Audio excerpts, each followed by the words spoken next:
What is up, man? Welcome back to another YouTube video. Sa video na to, pag-uusapan natin kung paano lalakas ang dating mo kahit hindi ka pogi, part number 2. So mga bago sa channel ko, I'm Joms, and I'm currently uploading videos about dating and relationships. Ang goal ko is to help Filipino men na katulad ko dati na torpe, nice guy, alam mo yon, na to make or do better decisions when it comes to dating and relationships. Ang main topic ko dito is about polarity. Polarity meaning the natural attraction between the masculine and the feminine. So wala kang makikita na dark psychology or manipulation techniques dito sa aking mga videos. So kung ikaw gusto mong ma-achieve ang best masculine version of yourself, kasi in order for you to attract a feminine woman, kailangan mo syempre na maging masculine or i-improve yung masculinity mo. And also understand the feminine na rin. So kung ikaw ay nasa journey mo to be your best masculine version, then sabay tayo dahil ako din mismo nasa journey ko to be the best masculine version of myself. Kaya sinishare ko sa channel ko yung mga natututunan ko as my life goes by. So kung ikaw din, gusto mo din sumabay, then subscribe to my channel dahil almost daily or weekly nag-upload ako ng videos na sa tingin ko makakatulong sa'yo dahil nakatulong din to sa akin. So back to the video. So again, paano lalakas ang dating mo kahit hindi ka pogi? Part 2. So nung part 1, pinag-usapan natin kung paano lalakas ang dating mo kahit hindi ka pogi when it comes to your looks or how you present yourself physically. So sa part 2, pag-uusapan naman natin kung paano lalakas ang dating mo kahit hindi ka pogi when it comes to your body language or your non-verbals. So kung paano ka gagalaw ng may dating. So kung di mo pa napapanood yung part 1, okay, panoorin mo. Nandyan sa link sa description box or search mo dun sa channel ko. Yun yung part 1, about yun sa looks. Mas okay na panoorin mo muna yon bago mo panoorin tong part 2. Kasi itong part 2, this is more on body language or non-verbals na. So, now, when it comes to your body language, okay, you want to signal strength, confidence, and independence. Okay? When it comes to your body language. Kasi again, itong strength, confidence, and independence signals masculinity. Okay, yan yung description, isa sa mga karakteristik ng isang masculine man. So, again, balik tayo sa female nature, sa polarity. Kung gusto mong maka-attract ng feminine na babae, yung loyal, loving, submissive, supportive na babae sa'yo, then you might want to be a masculine guy. So, gusto mong mag-signal ng strength, confidence, and independence. So, when it comes to your body language, a good body language is an outward manifestation of a grounded masculine core. Kung may maganda kang body language, kung masculine yung body language mo, it shows that you are grounded. It means na calibrated yung masculine core mo. Wala ka sa feminine side. Because again, parang magnet lang yan. North Pole, South Pole attracts. Pag same pole, parehong North, parehong South, mag-repel. So, ganun din sa polarity. Pag pareho kayong feminine, mag-repel yan. Hindi magkakaroon ng sexual attraction. Hindi magkaka-attract. Kailangan, if you want a feminine woman, syempre, you want to display or you want to signal indicators of masculinity. So, yung dating mo, okay, when it comes to your body language, yung dating mo is your presence, yung presensya mo bilang lalaki. So, your presence is defined by a man's depth of awareness and his capacity to stay in the now. Ibig sabihin, ito yung lalim mo bilang isang lalaki. Yung lalim ng control mo sa emotions mo, yung lalim ng pagkakakilala mo sa sarili mo, and your ability to stay in the present moment.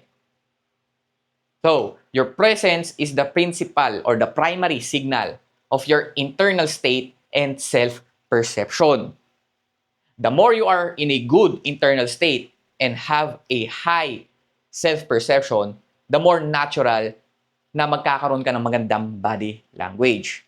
So kung ayaw mong magpeke, okay, ayaw mong pekein tong body language na to, you must do the effort in order for you to have a good internal state, na maging maganda yung internal state mo, and also magkaroon ka ng high self-perception sa sarili mo, high self-worth, high confidence. Kasi once na magkaroon ka ng magandang internal state at magkaroon ka ng mataas na high perception about yourself, then automatic, natural na lalabas ang good body language sa'yo. Okay. Now, You want to focus more on your nonverbals when it comes to dating. Okay? When it comes to communicating with women. Because women are evolutionary and biologically wired to be highly attentive and perceptive. Yung mga babae, kapag kausap mo sila, ini-scan na nila buong pagkatao mo. Not only physically, energetically, but also spiritually. Okay, they will scan you. Because again, they are wired to seek for security. They are wired to seek for safety. So ngayon, i-scan ka niya buong pagkatao mo. Okay? Tatry niyang pasukin. Hahanapin niya yung she can go beyond more than your physical attributes. So every time nakikipag-usap ka sa kanya, very attentive, very conscious siya sa pag-scan. So hindi lang basta kung ano yung sabihin mo, kung puti ka, may lumipad, akala ko ipis man. So, ito yung point natin. Number 8, it is not what to say, it is how you say it. Kasi kahit bigyan pa kita ng napakamalupit, pinakamagandang pick-up line sa buong mundo. Kung hindi mo alam kung paano siya bitawan, kung wala kang magandang body language, kung hindi maganda yung tono mo when it comes to say it, when it comes to saying it, wala din mangyayari. Saan bigyan mo ko ng napakapangit na pick-up line, kayang-kaya ko bitawan yun. Usually kasi nagpo-focus tayo, ano kaya yung magandang sabihin? Ano kaya yung pinakamagandang pick-up line para kiligin siya o para ma-attract ko siya? Man, kahit ano pwede mong sabihin as long as you know how to say it. It's not about the words. It's not about the lines coming from your mouth. It's about how you say it, how you deliver it, kung paano mo siya bibitawan. Okay? So that's why sa video na to, bibigyan ko kayo ng apat na tips kung paano lalakas ang dating mo when it comes to your body language. Kahit na hindi ka pogi, kayang-kaya mo itong gawin. Kayang-kaya mo magkaroon ng dating. Number 1. Okay? Number 1 na magpapalakas ng dating mo kahit hindi ka pogi when it comes to your body language is your posture. Kung paano ka tumayo. Okay? Kung nanonood ka ng video na to, gusto ko tumayo ka na parang meron kang spine at bayag. Okay? Binigyan ka ng Diyos ng spine at bayag para gamitin. Kasi a lot of us, okay, kahit ako, nahuhuli ko yung sarili ko dito minsan. When it comes to posture, conscious effort talaga to. Okay? Tumayo ka na parang meron kang spine at bayag. Okay? Na meron kang frame. Okay? Frame. Hindi ka parang liquid na very flexible. Kaya meron kang frame. Tumayo ka na meron kang frame at bayag. Bayag meaning hindi ka nakaslouch siya ganun. Isipin mo, napakabigat ng bayag mo. Okay? Na meron kang malaking bayag. Kapag tumayo ka na nakaganyan, nakaslouch, tutumba ka man. Tutumba ka. So in order for you to carry the weight of your big balls, man, you need to stand up straight. Stand up straight. Okay? You want to stand up, chest out, chin up, and head back. Okay? Chest out. Pakita mo yung dibdib mo. Chest out, chin up, as head back. Huwag ka nakaganon. Yung iba kasi nakaganyan, man. Hindi maganda tingnan. Also, mga nakaslouch. Ayun, alam mo yung, ang tawag ko dito is loser's posture. Tingnan nyo yung mga natatalo during events. For example, sa mga marathon. Ano yung pinagkaiba ng posture ng nanalo sa mga natalo? Di ba, usually yung mga nanalo very open. They are taking as much space as possible. Ginaganon yung kamay nila. Chin up, heads up, chest up. Yung mga natalo, nakaganyan. Loser's posture ang tawag doon. If naka-slouch ka lagi kang naka-chin down, naka-ganon, naka-chest in ka, yung shoulders mo, parang kinakain ng shoulders mo yung chest mo, nakaganyan ka. So, loser's posture ang tawag dyan. Pero pag ganito ko magsalita habang ginagawa tong video na to, parang walang authority. Hindi commanding. Walang assertiveness, walang dominance. Because again, women are looking for the signs of masculinity. Looking for signs of strength, confidence, independence. Kung meron kang loser's posture, magsisignal ka ng submissiveness, magsisignal ka ng femininity, in which marerepel mo sila. Alright? So, usually slouching, minsan nahuhuli ko talaga yung sarili ko, minsan nagsislouch ako. Conscious effort talaga to. Okay, gusto ko hulihin mo, magkaroon ka ng time para hulihin yung sarili mo, nakaslouch ako. Okay, kasi nung nagsisimula ako, lagi ko talaga nahuhuli yung sarili ko na nagsislouch. So, ang root cause nito is slouching is a unconscious self-protection mechanism. Okay? Usually, this is caused by fear and an attempt to be invisible. Diba kapag merong recitation, kapag ayaw, dahil sa kinakabahan ka, at ayaw mong matawag ng teacher, ang gagawin mo is hindi ka titingin sa mata tapos itatago mo yung sarili mo. You slouch. You bend down, look in the ground, chin down, tapos itatago mo yung sarili mo. Okay?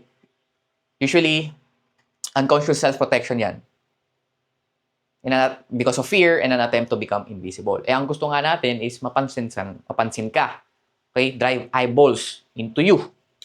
So, don't slouch. So, what you will do instead, ito may tinatawag akong hang by your teeth. Hang by your teeth. So, every time na papasok ako sa isang room, okay, sa isang lugar, papasok ako sa mall, papasok ako sa simbahan, anywhere na may pinto. Okay? Iisipin ko na every time na papasok ako sa pinto na yon, merong mataas na tali sa gitna na kailangan kong sumabit, na kailangan kong sabitan at hilahin para bumukas yung pinto. For example, ito yung door frame. Iisipin ko lagi may mataas na tali dyan, na nakasabit dyan, na para bumukas yung pinto is kailangan kong sabitan at hilahin gamit yung bibig ko. Okay? So first, sasabitan ko muna. So ang gagawin mo, tatalon ka at sasabit ka hang by your teeth. Kakagatin mo. So pag kinagat mo, you pull it. Pull. Diba? Nakangiti ka na rin. So isipin mo parang nakasabit ka. So pag nakasabit ka, you magre-relax yung katawan mo, maglo-loose yung shoulders mo, you chest up, kasi nga abutin mo yung you chin up, aabutin mo yung tali. And then what you will do is hihilahin mo gamit yung bibig mo. Pang. O, di ba? Nakangiti ka na rin. Ganun lang siya. So, hanging by your teeth. So, ganyan. Chest up. Loose yung shoulders. Chin up. Chin slightly up. Yan, ganyan. Ganyan. Level yung chin. So, ganyan. Okay? Hanging by your teeth ang tawag doon. So, ganun din yung gawin mo. Every time na papasok ka sa isang room, isipin mo, you're going to hang by your teeth para mabuksan yung pinto. Okay? Next, your hands. Okay, pag-usapan natin yung kamay. When it comes to your hands, keep your hands visible. Ibig sabihin, nakikita siya ng tao. Huwag kang laging nakaganto. Huwag ka laging naka-cross arm. Because again, mas okay na nakikita ng tao yung kamay mo because it signals honesty and safety. Okay, na wala kang hawak na kung na hindi ka biglang bubunot ng baril. Okay, na hindi ka biglang bubunot ng kutsilyo.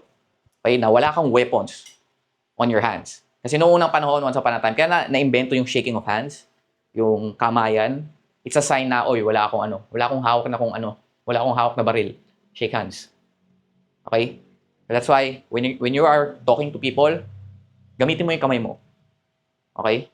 Use it to interpret your words. Yan, di ba? Pag nagsasalita ako, kung titingnan yung mga videos ko, ang hilig ko sa hand gestures. So, isabay nyo siya sa pananalita nyo. So, magkaroon ka ng expression. Be expressive when it comes to your hands.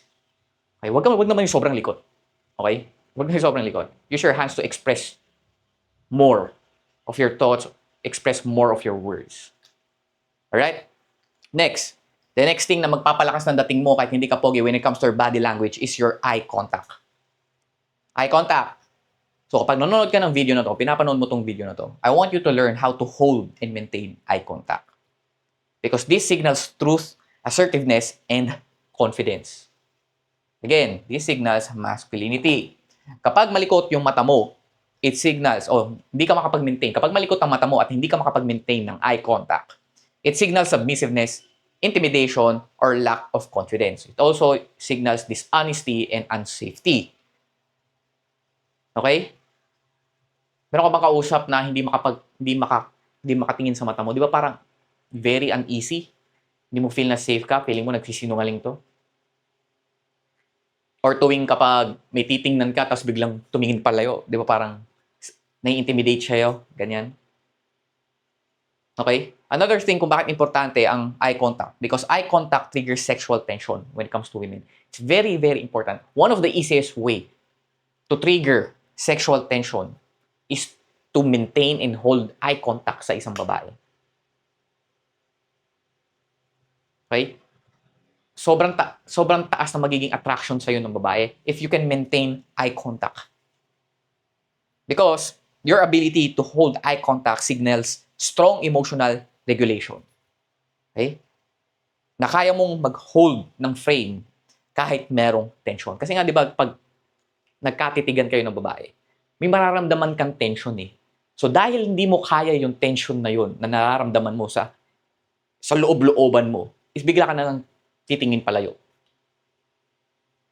Okay? But, kung kaya mong mag-hold ng eye contact at maintain ng eye contact sa isang babae, ibig sabihin, kahit na merong tension kang nararamdaman, is kaya mong itong i-hold. You can hold tension. Kapag kaya mong mag-hold ng tension, it is a sign that you have a strong emotional regulation. Kaya mong i-regulate yung sarili mo. Okay, kaya mong kontrolin yung emotions mo.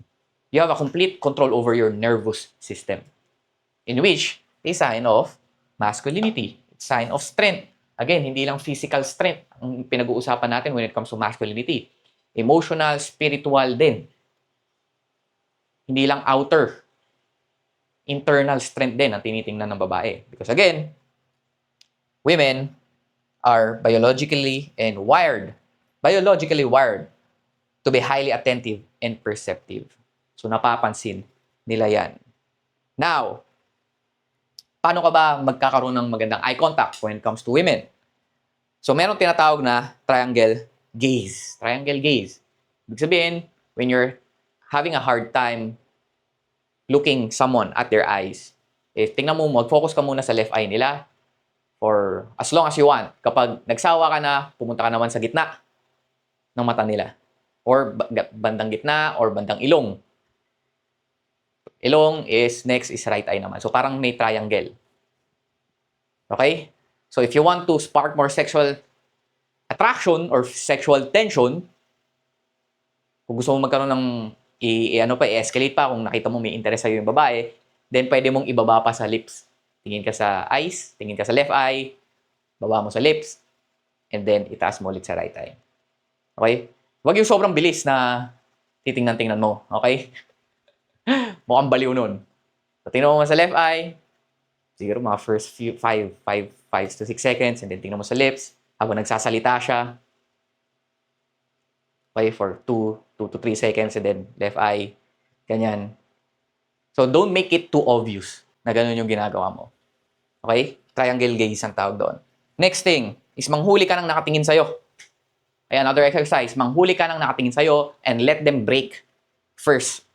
Kapag may nahuli ka nakatingin sa'yo, make sure, tingnan mo rin sila. Tapos, sila yung dapat mag-break ng eye contact, hindi ikaw. Okay, tumingin ka sa mga tao, kapag tumingin sila sa'yo, then sila dapat yung titingin papalayo. Okay, you are training yourself to regulate yung emotions o yung tension. Okay? Pag nasanay ka na, mas magkakaroon ka ng capacity o mas tataas yung capacity mo to hold tension. Okay? Importante na marunong ka mag-hold ng tension. Because again, mga babae mahilig sa tension. Okay? Kapag malaki yung malaki yung kapasidad mo to hold tension, ibig sabihin nun, you are emotionally well regulated. Okay? You are well emotionally regulated. Tama ba yung ano? Anyway, next. Number 3. Pangatlong gagawin mo in order for you para lumakas ang dating mo kahit hindi ka pogi when it comes to your body language is your tone of voice. Okay? If you're a man, you want to develop a commanding and dominant voice. Because deeper voices resonates more with women. Usually, napupunta ka sa high pitch. Okay? High pitch yung pagsasalita mo. Mataas. Mataas yung boses mo. Tuwing anxious or ninenervyos ka. Pag ninenervyos ka, okay? Usually, tumataas yung boses mo. That's why, mas okay na mag-develop ka ng deeper voice. Kasi mas attractive yun sa mga babae. So, paano ka ba makagkakaroon ng magandang boses, ng magandang tone of voice when it comes to speaking to women? So, next, number 1, take slow and deep breath. Okay, huminga ka. Huminga ka. Huminga ka hanggang sa bayag mo. Okay, ganun kalalim. Usually kasi pag humihinga lang tayo, hanggang dibdib lang. Okay? Huminga ka hanggang dito. Hanggang sa bayag mo. As in, deep breath talaga. Take slow and deep breaths. So, importante yung deep breath because I want you to speak from your diaphragm. Every time you are breathing deep and slow, talagang dinadamdam mo yung paghinga mo. Not only na nagiging present ka sa moment, okay? But also, is you will speak from your diaphragm. Kasi andun talaga. Ang ayaw natin is high pitch. Pag high pitch ka is you're speaking from your throat. Yan ito. Ganyan. Mataas yung boses mo. Kasi you're speaking from your throat. You want to do is speak from your diaphragm. Dito. Galing dito. So, bibigyan ko kayo ng exercise on how to speak from your diaphragm. Isipin nyo, naghihikab kayo. Humikab ka. At first, yung hikab mo magsa-start high pitch. Di ba ganon? Pag humihikab ka. So, try mo. Humikab ka. And then, yung last pitch is your diaphragm voice. Kasi, isip lang. Yan. Yan ang diaphragm voice mo. So, pwede mo siya i-exercise in order for you to know kung nasa throat voice ka ba, in which high pitch, or nasa diaphragm voice ka. Pag nasa diaphragm voice ka, mas deeper, ibig sabihin, mas commanding and dominant yung boses mo. Okay? Again, take slow and take deep breaths. Next. Pang-apat na gagawin mo para magkaroon ka ng malakas na dating kahit hindi ka pogi is your pacing of your movement. Yung bilis ng galaw mo. So, the pace of a man's movement signals his level of control over his own nervous system. Okay? Kapag meron kang control sa nervous system mo, ibig sabihin, you can regulate your emotions well. If you can regulate your emotions well, ibig sabihin, you have complete control over your emotions. Alam naman natin that a man who doesn't have complete control or high control sa emotions niya, ibig sabihin, siya yung kinokontrol ng emotions niya. At kapag ang lalaki ay kinontrol ng emotions niya, yun yung pinakadelikadong klase ng lalaki. A man who cannot control his emotions. Di ba kayo nagtataka sa mga news, di ba? Kapag tuwing nagkakaroon ng karumal-dumal na krimen ng isang lalaki, usually ang sinasabi nila, di ko po na-control yung emotion ko. Nadala lang po ako ng emotion ko. So see how dangerous that man is? Again, women are looking for a man. They are looking for a man who is safe, secure, na feel nila safe sila, na kaya silang protektahan. A man who cannot control his emotions is delikado sa lahat. Magiging delikado sa lahat. Alright? So, that's why I want you to avoid the rapid movements. Okay? Kapag gumagalaw ka, kailangan slow. Okay? Slow and intentional. Hindi ka mukhang laging nagmamadali. So, avoid rapid movements, fidgeting, yung kuyakoy. Huwag ka nagkukuyakoy, tigilan nyo yung pag nakaupo, pag nakaupo, tapos ganun ka ng ganun, yung hindi mo makontrol yung tuhod mo, itigil mo yun. Okay? Because again, sign yun ng anxiety. Sign yun that you are in danger, you are in fear. So when you signal that one, ibig sabihin, you're not safe. So avoid fidgeting, avoid tapping hands or feet.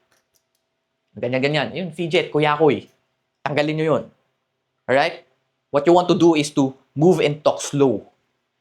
Kapag may kausap ka ng babae, move and talk slow.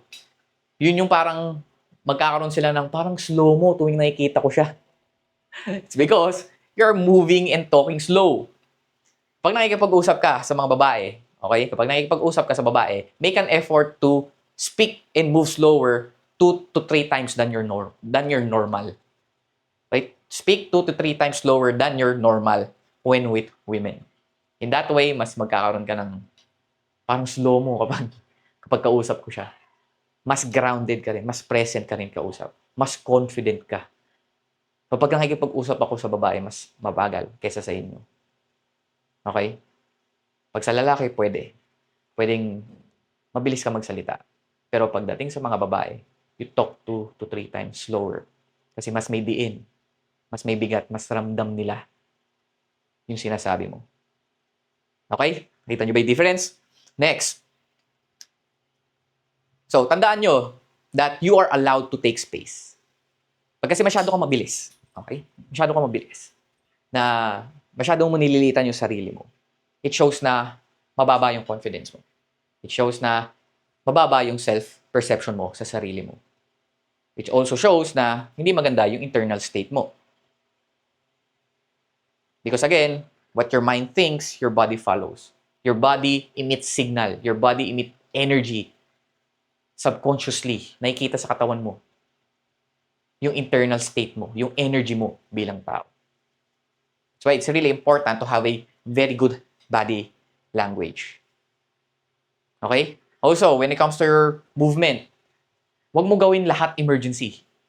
Make sure to be present. Kasi the more slower you move, the more intentional, the more napag-iisipan mo yung gagawin mo, and the more present you are in the moment. Again, you want to be a grounded and present man. You want to focus on the now. Alright? So before we end this video, gusto ko lang sabihin na be a man with a gravitational pull. Okay? Meron kang gravitational pull. You attract opportunities. And in order for you to attract opportunities, okay, you want to be a man na may spine at merong bayag, merong frame, merong bigat na kayang dalhin yung sarili niya. A man who can take up space. Okay, na hindi nagtatago, hindi parang invisible. A man who can stay in the present, who can be still. Hindi yung sobrang likot. So isipin mo, ikaw yung araw. Okay? Ikaw yung araw. And yung mga planeta, yung mga opportunity sa'yo, mga babae, when it comes to dating, mga babae, sila mismo yung palapit sa'yo. Sila yung na-attract, merong gravitational pull sa'yo. At tandaan mo, ang center of your gravity is your balls. O yung bayag mo. Okay, gamitin mo yung bayag mo. Because that's your center of gravity. Okay? So sinasabi ko to not literally, figuratively to. Okay? So next, I want you to allow your energy to flow freely and occupy space. Huwag niyo itago yung sarili niyo. That's why I want you to occupy space. I want you to be grounded. I don't want you to be invisible. Gusto kong nakikita kayo ng opportunities. Okay? Kasi sila mismo yung lalapit sa'yo. Okay? Magkaroon ng gravitational pull. So magagawa mo yon by moving slowly and intentional. Okay? May bigat at dating bawat galaw mo. So this will allow women to revolve and get closer or get pulled around you. Yun yung sinasabi na merong pull. That guy can pull. That guy can pull women. Because again, meron silang gravitational pull kasi meron silang bayag. Meron silang spine at bayag. Meron silang frame na tinatawag. Okay? Also, lastly, again, lahat to magiging natural sa'yo if you are in a good internal state and also if you have a high self-perception about yourself. So don't worry, sa part 3, yun yung pag-uusapan natin. Kung paano ka magkakaroon ng natural, paano maging natural to sa'yo lahat. Okay? What are the things that you will do in order for you to have a good internal state? Para magiging natural sa'yo to lahat. Hindi mo kailangan magkunyari. So that's it for this video. Hopefully, na-enjoy mo tong video na to. And sa mga gustong sumali ng aking community, again, meron akong community for men na ang goal doon is to be their best masculine version of yourself. Lahat ng courses, available courses ko doon, masculinity programs and also dating programs is available doon. And meron doon akong mga Q&A doon, live Q&As every Sunday. Kung gusto mong sumali to have a community of men that are also achieving their best masculine version of themselves para in order for them to make and do better decisions, hindi lang sa dating but also sa lahat ng aspeto ng buhay nila, then you might want to check out yung aking school community. Andyan sa link sa description box. Merong 7-day free trial yan. Pwede mong itry for 7 days. And again, this is for this video. And this is me saying, eto, may bago akong meron ba akong ending tag. Keep your balls hanging at all times. Let's go.